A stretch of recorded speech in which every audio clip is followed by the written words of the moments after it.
The thing is, like I said, I want to introduce you, except for the fact you're the only guy I could think that we've ever had here who's probably been in every one of their homes already. I hope so. I hope so. And if not, they should be able to find you. Yep, 5 o'clock. All right. Nigel Robertson from WYFF. My friend? Yes. You've got the audience. It's awesome. all yours. Awesome.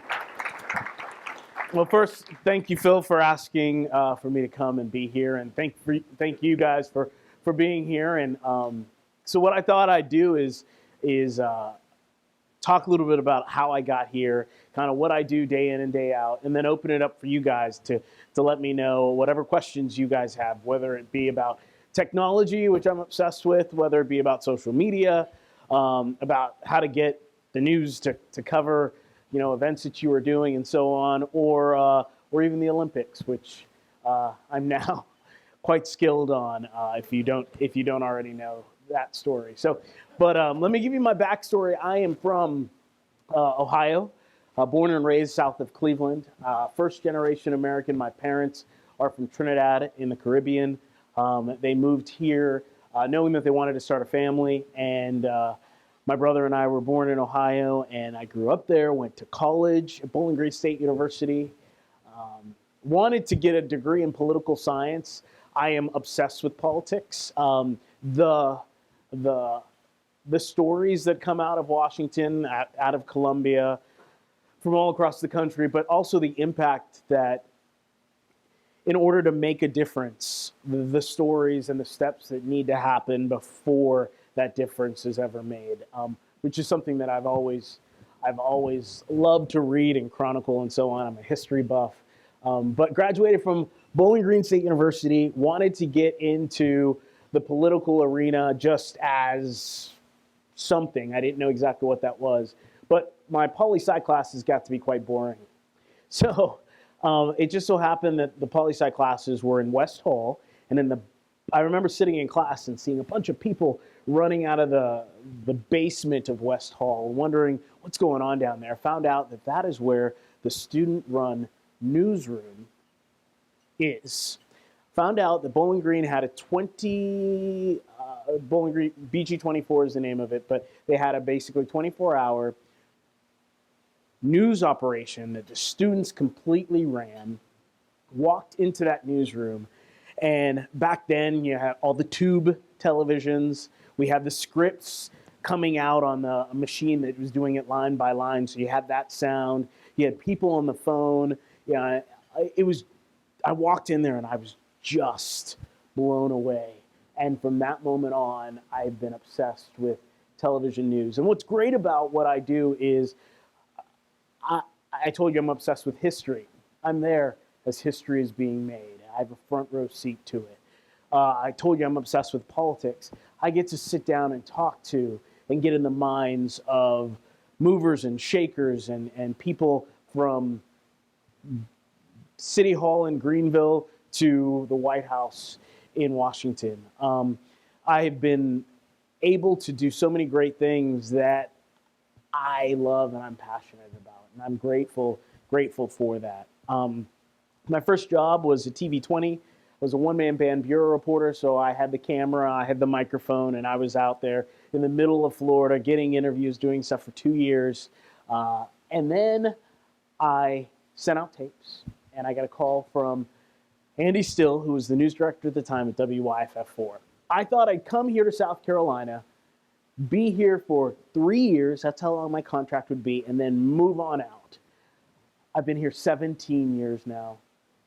This community, this station, the company that owns us has been so amazing to me and has been a blessing, and this place has become home. My wife and I have, my wife who I met back in college, we have 3 awesome boys who are in public school here, and my wife's a teacher here, and I've been able to climb the ladder at WYFF4, which has been a huge blessing, because if you know about TV, you're in a market for a certain amount of time, and then if you want to move up the ladder, you got to go somewhere else, and then you got to go somewhere else, and then you got to go somewhere else.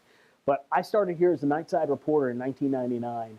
A few years later, I was promoted to weekend anchor, then promoted to morning anchor, then promoted to the 5 p.m. anchor. So it has been great, and I continue to sign contract after contract because I love it here.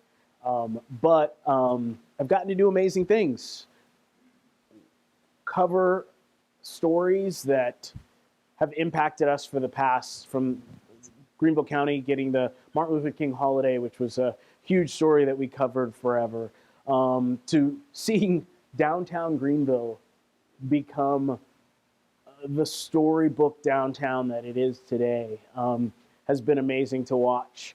And I feel that being here as long as I have been has helped me, because you could put me almost anywhere in the state at any time, no matter what the story is, and I know the history. I know the movers and shakers just because I've been planted in this area for so long, which is a benefit to me, and I hope a benefit to you as well. And as you may know, I got our corporate office decided we own, Hearst Television owns 30 stations, TV stations across the country, from Sacramento to Boston to Orlando. They picked me and 2 other journalists in the whole company to send to Rio to cover the 2016 Summer Games, and that was just a huge blessing and a huge adventure. So, yeah, so there's that too.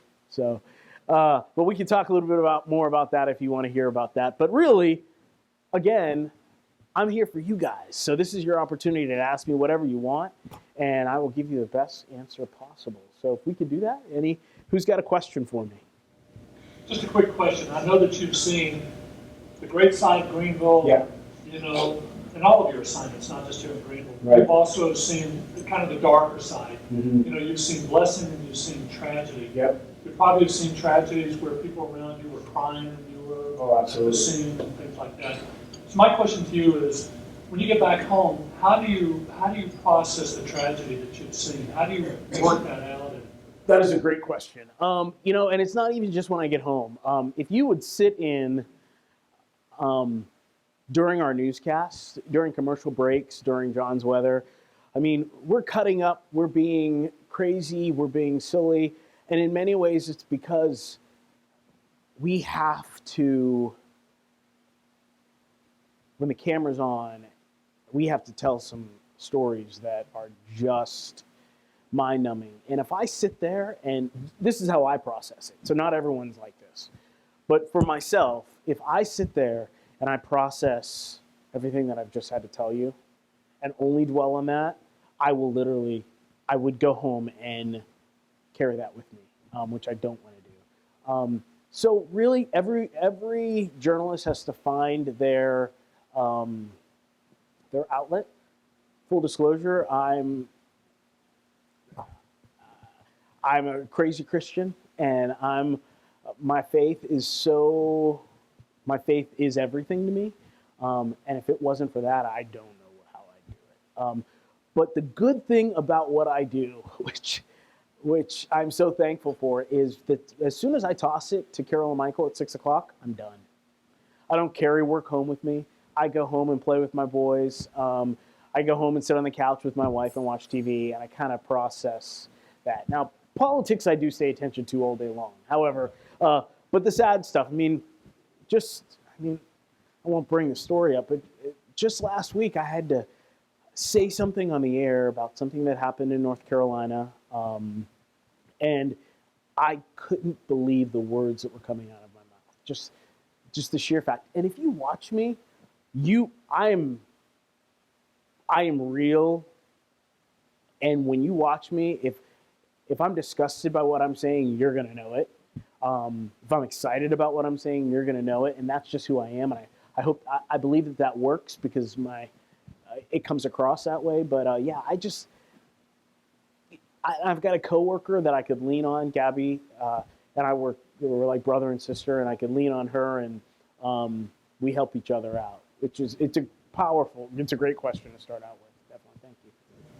Yeah, in the age, of course, in the age of the internet, social media, Yeah. how do you view, how your company and the media in general, television news, see how they're going to remain relevant going forward? So social media is, I believe, something everyone should be doing. I believe that every one of us is an individual and has a passion and is our own brand. And I believe every one of us should be pushing that out there. if not for the company, but to understand what is going on. If we're not doing it, I promise you this, our children and our grandchildren are doing it. And if they are the next movers and shakers, if they're the ones writing the checks next time, we need to understand and get them now. So I say that because, for example, I just a couple months ago, I realized I'm on Twitter, I'm on Facebook, I'm on Instagram, but this Snapchat thing, I don't get. And it seems like the only time I'm talking about Snapchat is when I'm talking about a criminal story on the television with Snapchat. But report after report after report showed that Snapchat is growing so fast. And the kids, the youngest generation these days, are not on Facebook. They're on Twitter a little bit, but they are on Instagram and they are on Snapchat. So if I want them to grow up and want to get information from me, then I need to start that relationship now. So I'm on Snapchat. I sat down and I figured out how to make that work, how to do news on Snapchat, how to get the things I'm passionate about on Snapchat. And it was a process. But I love social media. The television on our phone and the TV in our living room are merging. At 5 o'clock, our lead story, although the video and what we're telling you may be news, at the time, it was breaking news hours ago. That dynamic is changing. And we at WYFF4, we as Hearst Television as a company, Nigel Robertson as an individual, I have to be tweeting 24/7. I've got to be, Facebooking as often as possible to get that stuff out there, and it's constant. For me, it works because I enjoy it. There are people in our newsroom who don't enjoy it at all. But if I want my career to last long enough so I can put my kids through school, I have to embrace it and I have to do it. And that's really my mindset. Plus, I enjoy all the silly things I do. There's so many serious things. I enjoy putting the silly stuff out there as well. You interview a lot of neat people. When were you starstruck? When was I starstruck? Probably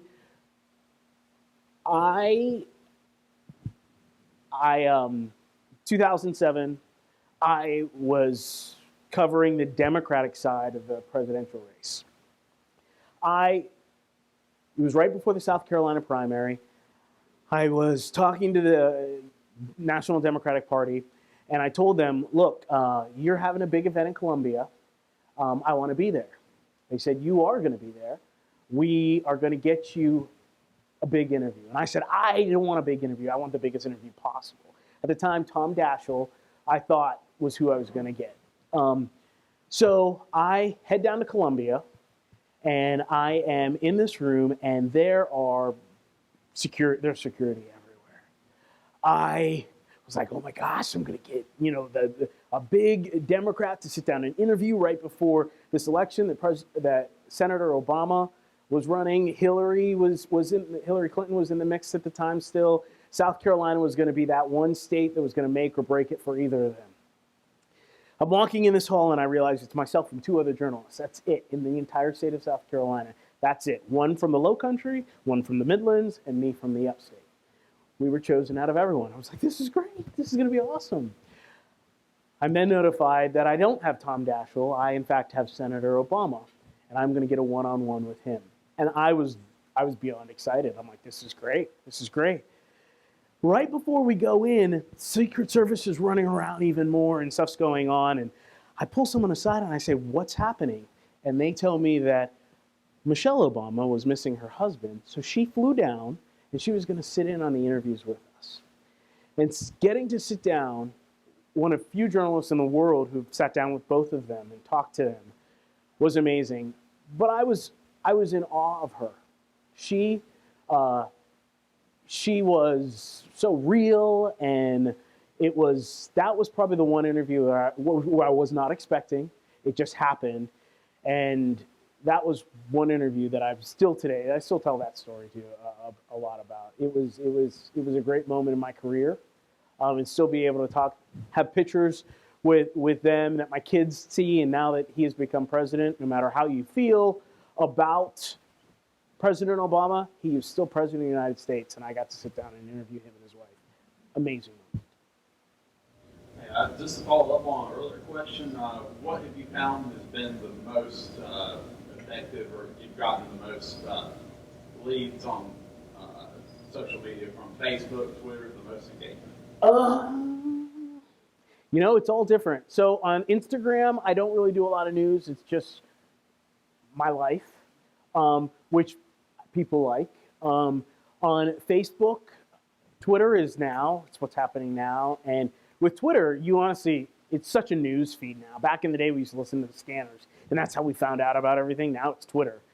So that's so constant. Facebook has had a resurgence, and it has been the place where I think I'm having the biggest impact, or media is having the biggest impact right now.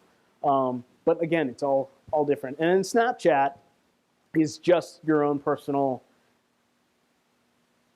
reality show. What I'm doing, what I'm eating, my next adventure, that kind of stuff. So that's really all Snapchat is that I use it for. Back in social media, in today's environment, anybody with a smartphone and that could be a reporter. Mm-hmm. How do you guys handle what just the general public submits via smartphone? It's key, but whenever. So he wanted to know, with everyone having a smartphone, and people can send in video and all that stuff, how we handle that. It is key. There has been a time where we had horrible weather moving in, and we were sent a picture of a tornado. In the breaking news aspect, we put it on, and only to realize that it was sent to us to fool us. So then we had to go right back, and this is back when this was first beginning to happen, social media and people sending stuff in. So then we now have a whole system in place that when a picture is sent to us, every picture that's sent from a phone has a date and timestamp on it that you just don't see. That we utilize that to figure out if it's legit or not, and so on. And then oftentimes when we put a picture on, we make sure that we give credit to whoever sent us, so that if anything's wrong with it, this is not something we took and we're putting it out there. This person sent it to us, and the whole context behind it. So it's a whole delicate balance of how we do stuff. But a prime example is the clown story. Okay? This clown story, there was a full-fledged investigation with the sheriff's office, as there should have been when a complaint comes in. But as you said, everyone's got a phone, and not one legit clown picture was ever sent to the newsroom. So as we are debating, we have to do the story because there is a criminal investigation and everyone is talking about it. But then we also have to remind people that, like I just said, where's the proof? So that's what we did. And in my role as social media journalist, that's what we put out there. And we were able to talk about the story from that aspect too, which is great because of the fact that there's communication that happens face-to-face, and there's communication that happens on social media or on the internet. And those two are pretty much at the same level now. So we got to cover it all. And again, on social media, there was an incident earlier this year in the Pittsburgh market where an angry woman had made comments on her Facebook page, and she got canned. Yeah. Have you ever had any blowback on comments you made? How'd you handle it? No, and here's the thing with, we were all told, look, you have to be on social media, you need to be active on there, but I don't give my opinion. You guys don't care about my opinion. You guys just want to know the information, and that is what I do. Once you start talking about how Nigel feels, once Nigel starts talking about how Nigel feels, that's when a problem will develop. So no matter how I feel, for example, like when I was telling you just now about being able to sit down with Michelle Obama and Barack Obama, that was an amazing moment for me. But again, no matter how you feel about it, he became president of the United States. So as a journalist, that is, whether, so that's, you just have to really have that balance when you are posting on social media. Because the second you don't, that's going to happen. First of all, I graduated from Bowling Green. No way! A fellow Falcon! Yes. That never happens. Anyways, how do you decide what relevance a particular news story and if it should be aired? And do you compare news stories with your competitors? Oh, absolutely. Yeah. I personally don't, but as a station we do. You know, you see what the competition has and how they covered it and so on. And just to know if you missed anything or if you got everything, kind of thing. That does not necessarily play out into our decisions at all. But we have, the managers really make those decisions. The producers, the bosses, they make those decisions. But every morning, I almost wish the world can sit in on our morning meeting. We sit down and we throw out story ideas and pitches and so on, and we discuss it. And really, it's what becomes a topic of conversation amongst us in the newsroom and amongst people on social media, and who can sell the story the best becomes what's in the newscast, outside of the breaking news and the stuff that we have to let you know that's happening in your community. So it's a delicate balance, and then it all depends on staffing. Do we have enough reporters to cover everything? Is it the weekend where we're short-staffed anyway? And so a lot of factors play into it, but it comes down to the news director, the assistant news director, and the producers who make those calls. You said you had 3 boys, Mhm. and just talking about social media and kids. Mm-hmm. In my case, teenagers. Yeah. But I don't know how old your kids are, but 11, 8, and 5. okay. Well, by now, I mean, lately, even 2 and 3-year-olds are great on the Absolutely. iPhone Yeah. and whatever else. But what are your thoughts on kids and social media and how it is affecting them? Like, what do you tell your kids? Well, so our 11-year-old has a phone now. He is not on social media yet, but we're gonna step him into probably Instagram first. He doesn't need to be necessarily chatting with people online just yet. But it's happening. You know what? It's going to happen whether you like it or not. So the key is, if you want to protect your children, you need to know everything about Twitter, Facebook, Instagram, Snapchat, in order to protect your kids and keep them safe. And if you don't know about it, and you think you're going to shelter them from it, it is impossible to do that. It is impossible to do that. So there's so many people that I know who are like, I don't have a Facebook account. I want to talk to people face to face. They say stuff like that. I get it. I totally understand that. But your kids are sitting in a classroom with people who are texting each other and in that world, and unless you know how to check on them in that world without them knowing, or with them knowing, then there's so much out there that our generation didn't have access to, which is scary. So that's again why I think it's so vitally important that every adult, every parent, every grandparent knows how. And you know what? For a kid to pull up let's use Snapchat since so many kids are using it. For a kid to hit a snap, that's the lingo they use, to take a snap, a video, and know that their parents follow them, they're instantly going to think twice before they do something crazy. Or they post on Facebook if they know their parents follow, but not just follow them, check on them, they're going to think twice. And here is the biggest thing. When they're kids and they're out being wild and crazy, everything they post is going to stick with them for the rest of their life. So when they go to apply for a job or do something as a grown-up, the last thing they want is that dumb decision when they were 15 to still be affecting their life. When I was in college and when I was young, we had to take film to the store to get it developed. And then if there was a picture you didn't like, you could tear it up and no one will ever see it if you got the negative and cut that as well. Okay? But now it's so not like that. So again, that's why I think it's vital that you understand what's going on in social media. Social media is amazing. It is powerful. It is now.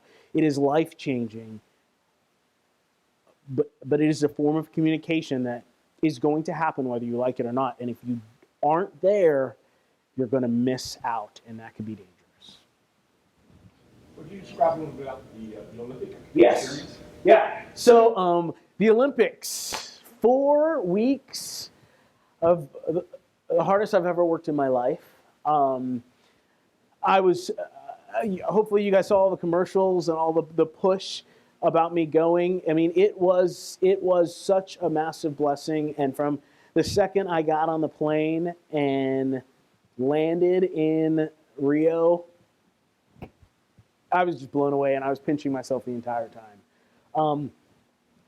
So we arrive in the Olympic Village and it is, the thing about this past Summer Games is there were 4 areas where the venues were taking place.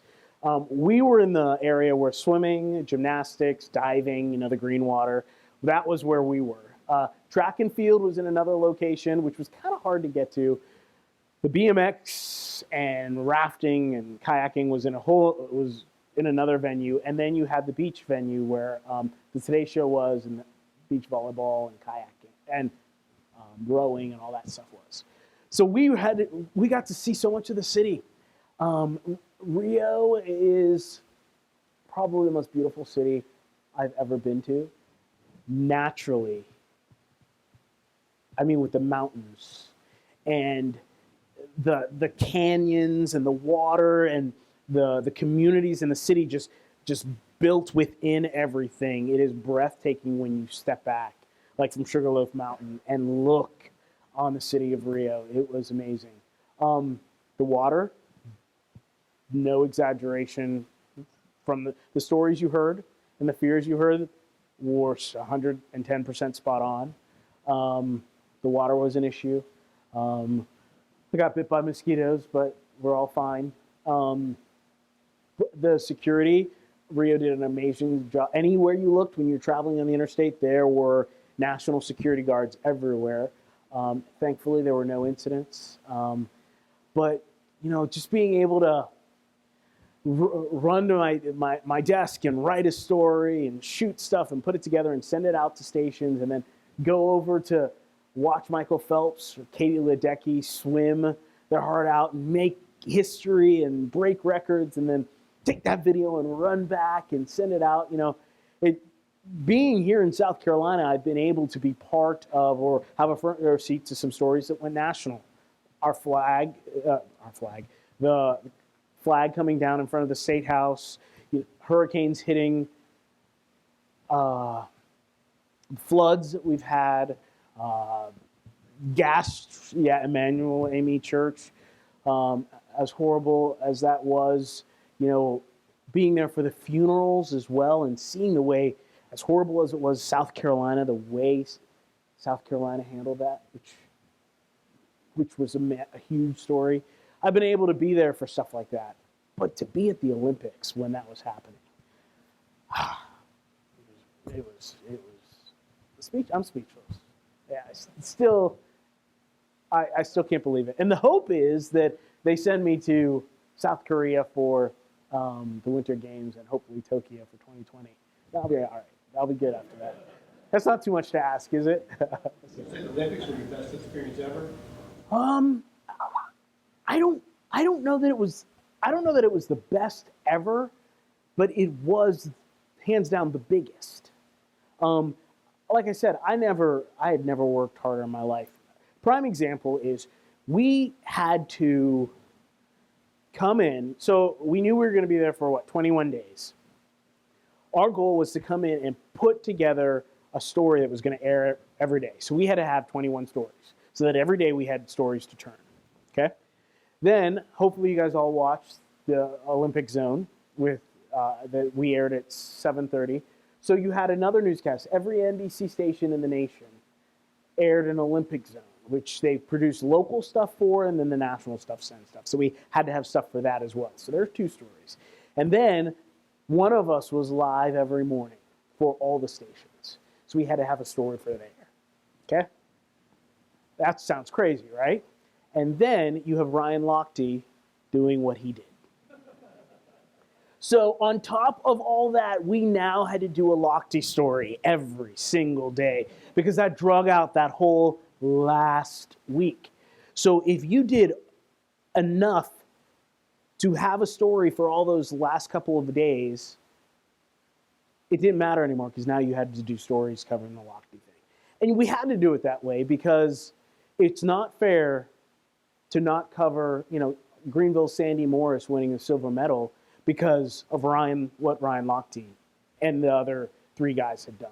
So it just became so much. And then on top of that, you had, when NBC would bring the athletes in, you had to go do interviews with all of them for the local stations, so that someone could get an interview with Sandy Morris for us, and I could get an interview with Phelps for BAL, which is where he's from. So it was crazy.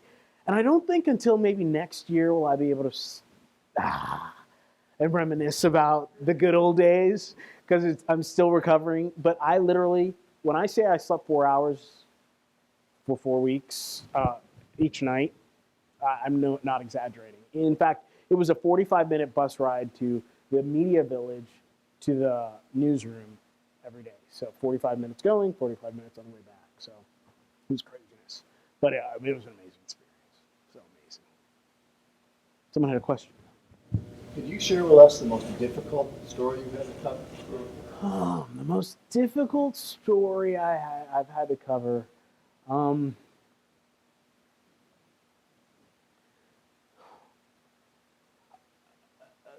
I was a rookie reporter in Florida, and this stands out because it's the first time I bawled my eyes out because of a news story.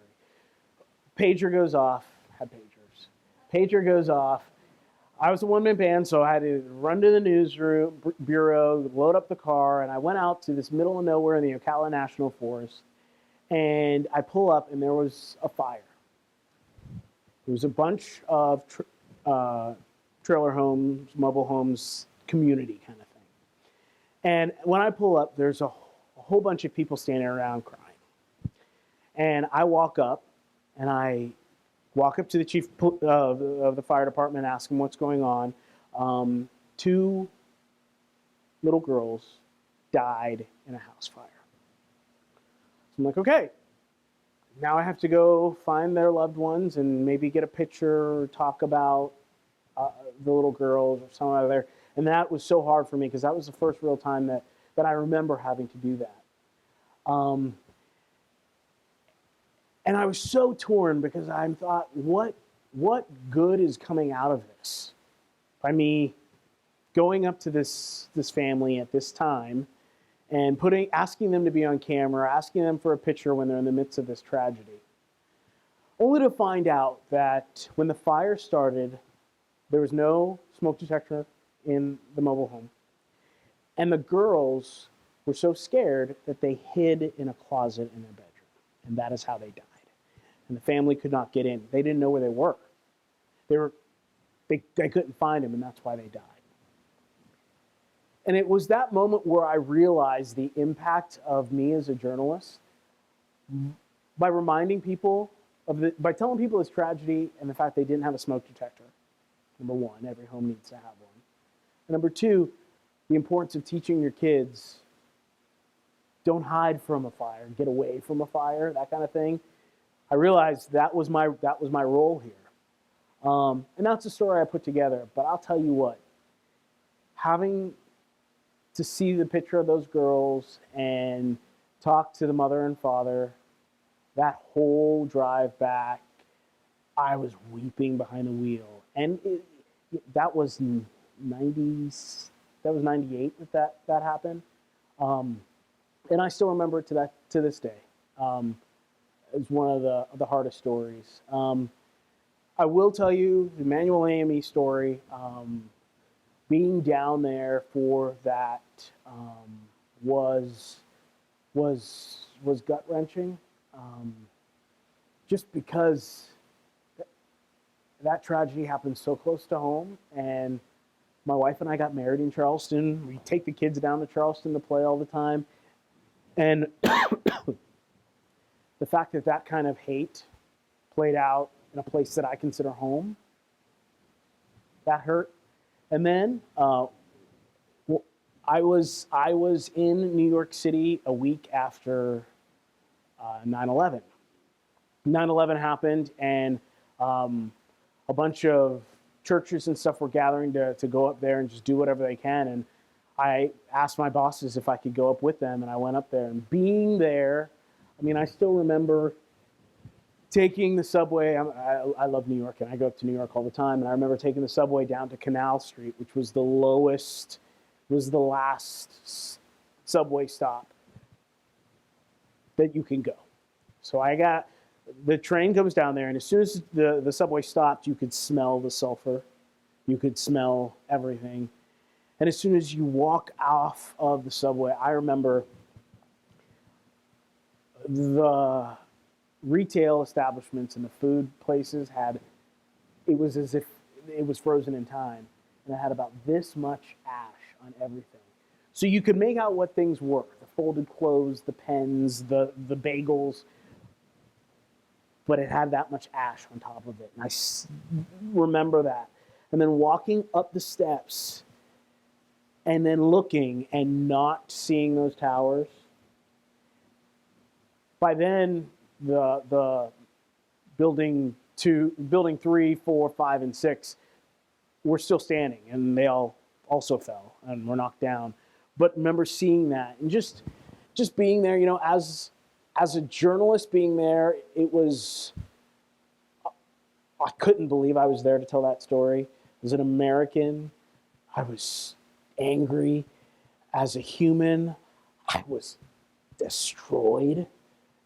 You know, there were so many emotions that you can't get your arms around any of them, you know. But that was another moment that, you know, I still tell my kids are old enough where I tell them stories about that, and they know what Daddy does, and some of these horrible stories they know Daddy's got to talk about, and my oldest especially asks me about stuff, and look, it's the world that I brought him into, so I want him to know.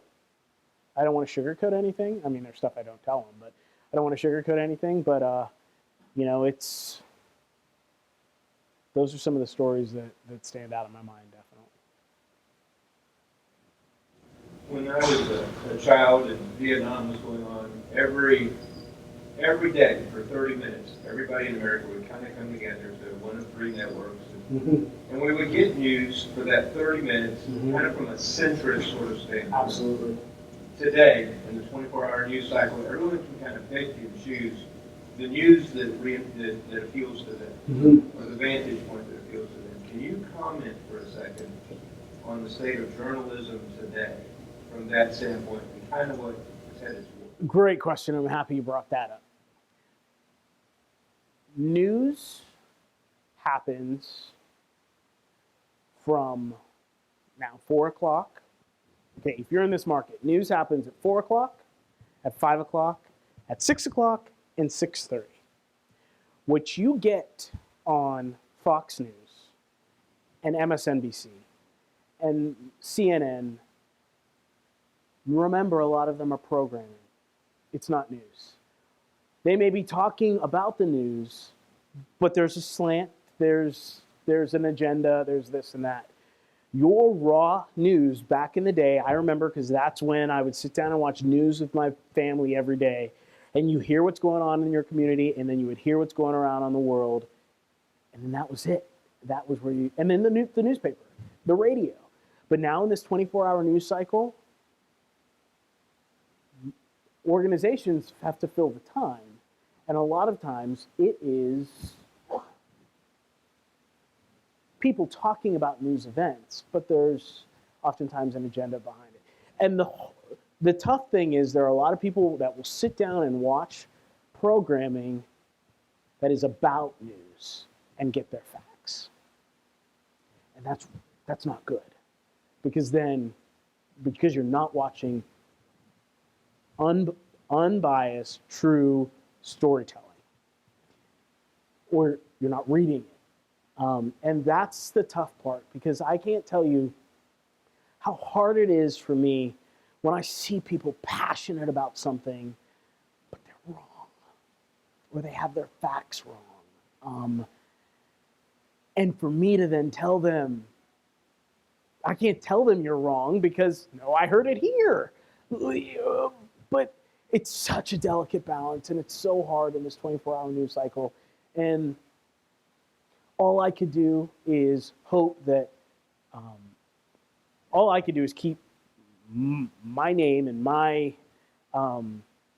journalistic integrity in shape, but then hope that people turn to me and get their information, or turn to a reliable source and get their news. And then if they want to watch the other programming, that's fine, but it's so vitally important that people do their own homework and their own research and make sure their facts are facts. Looking at the future, what do you see? What position are you in when you retire? Besides the beach house in Charleston? If you could help me with that, Mr. Marchant. Yeah. Yeah. The TV on your wall and the TV in your pocket are going to merge. And if not merge, you will be watching multiple screens at once. Similar to ESPN, we will have information. We'll have Twitter and social media on the screen as we're watching stuff. We're just going to be consumed with information. But there's really no way that true journalism can change, because someone telling you the story will always have to be. The avenue of you getting it, whether it be over the air, whether it be in 4K, whether it be through some other form, that will definitely change. But me being there and gathering the story and doing the interviews and then bringing it to you, I don't see how that can change. And you know what? All the way back to the beginning of time, it was, Genesis 1, it was a story and the word. And if it's lasted this long, I don't think it's going to change. How it's delivered will. But I hope I answered that question. Have you ever been put in a position where you were fed information for a story or told to present a story a certain way and you felt that was not correct thing to do? Yeah, but YFF is, and part of the reason I've stayed. I state my case and I explain why, and they're good with it. Oftentimes I've earned that in a way, if that makes sense. The ability to do that, but then too, you have to trust the reporter that was on the scene and was there and talked to the people. And someone back in the newsroom may have this idea of how it played out, but you need to talk to the person that was there. But yeah, I work at a station. We are all blessed with a TV station that's YFF, whether I'm there or not, that they do it right. They just do it honest and right. There's no two ways about it. And I wouldn't be there if it wasn't. If I had to go on air with stuff that I didn't agree with, because I wouldn't be here. I wouldn't be here 17 years, definitely. But we're just blessed. It does right. And it's not just YFF, it goes all the way back up to our corporate, Hearst Television. It's just true journalistic integrity. And that goes back to his question. Just whether you watch WYFF or not, just the one thing I ask is you get your news from a credible source that has a set of journalists that could answer your question, hopefully the way I just did. I don't care where you get it and what you're watching, as long as it's true. Yeah, one other question, since you're a political junkie. Yeah. Kind of a follow-up on the theme of the previous question, but if you look at politics, the political polarization, it's obviously in the last, especially 20 years or so, become more polarized. Do you think cable news and social media lately is cause, or is the social media and the cable networks reflective of polarization? It's a cause and effect question. I think it is. I think it could be a little bit of both, but I think in many ways, look, we're all flawed people, everyone, all of us. We all are just trying, and I think that sometimes when you have a camera there all the time and people talking about stuff going on all the time, I think it gives you more depth to what is reality. So we've always had racial issues. We've always had economic issues. We've always had issues, period. But there are now multiple avenues for that conversation to be had, and it's not just when we are awake. There's conversations being had when we're asleep and when we're not looking and so on. And it's hard to say. It's hard to say, but look, this is the United States of America, and we have overcome so many horrible. There were times, I remember in middle school doing the drill where you get elementary school, doing the drill where you get under your desk because we thought Russia was going to bomb us. This Cold War, and the wall came down, and people got up, and we're going to be okay, I believe. And that's what history tells us. All right, I'm going to ask the last question here. Okay. You've been at this a long time, and despite the fact of how you present it, and you obviously have a lot of thrill in what you do, this is a hard job. Yeah. And a lot of people get off this ride. They come in for a few years, and something happens, and they go off and do something else. What's going on inside your head or about you that makes you stick with what's clearly a hard job? I can honestly say I have a job that I love. And when I go to work, I'm not going to work. I'm going to work. And being able to tell your stories and help make this community better is what makes me tick. And that is why I work. When they say you're working Christmas, yeah, I roll my eyes and say not again. But it's okay. I love what I do. And to be able to say that, I tell my kids that all the time. Look, whatever you're passionate about, I need you to take that passion and figure out a career where your passion is what puts food on the table every day. Because however many years the Lord's going to keep me on this planet, to go to a job that I cannot stand and I dread every single day would not be living. And look, I want to live while I'm here. So that's why I've stayed in Greenville. That's why I've stayed at a station that's doing true journalism. And that's why I keep running out there and telling stories, because I love it. Wonderful. A round of applause.